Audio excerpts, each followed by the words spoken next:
Noong nakaraan pa talaga ako nagka-crave ng lechon at lechon kawali. O-order sana kami kaso nga lang napakamahal ng per kilo nila kaya naman sabi ko gagawa na lang ako dito sa bahay. Nagpa-therapy pala yung asawa ko at dumiretso na nga kami sa bayan ng Marikina. Tapos pag uwi namin nakita ko nga na napakadumi nitong bago naming upuan. Di lang kasi kami yung umuupo dito pati nga yung mga alaga namin dito rin tumatambay. Ano naman ayan bago ako mag-start magluto ng lechon kawali inilinis ko na nga muna to. Handa talaga kapag may pang deep cleaning ka kasi hindi ka na mahirapang maglinis or hindi mo na kailangan ding magpa-home service. At ayan, malinis na ulit yung upuan namin at eto naman si Sian, bising-bising mag-asikaso netong basurahan namin. Napuno na kasi yan, kaya naman sabi ko sa kanya, linisin niya at palitan niya na nga ng garbage bag.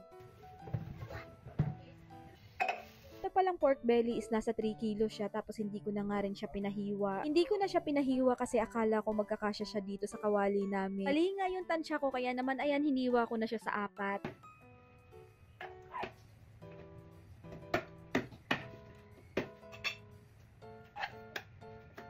Ilabas nyo na yung ulang aso.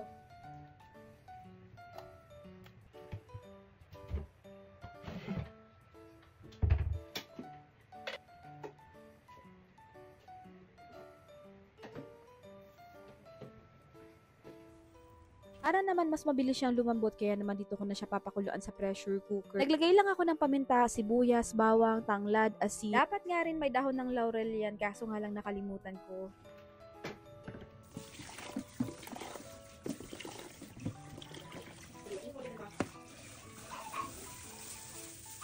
Sarap nga ring pampulutan ang lechon kawali kaya naman sabi ko sa asawa ko itumagay nga kaming dalawa. Kaya naman gumawa na din ako ng yelo para pagkatapos ko magluto ay marami ng yelong nagawa.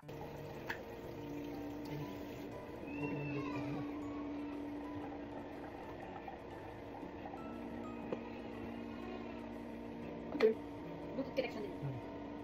Ah, pwede na.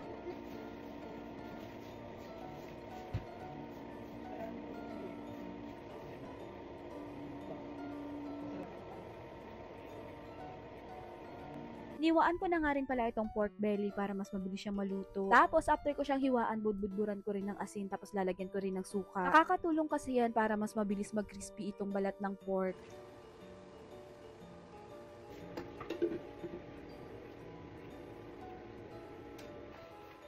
Sinalang ko lang yan sa air fryer ng 45 minutes. Tapos yung temp naman niya is 200 Celsius.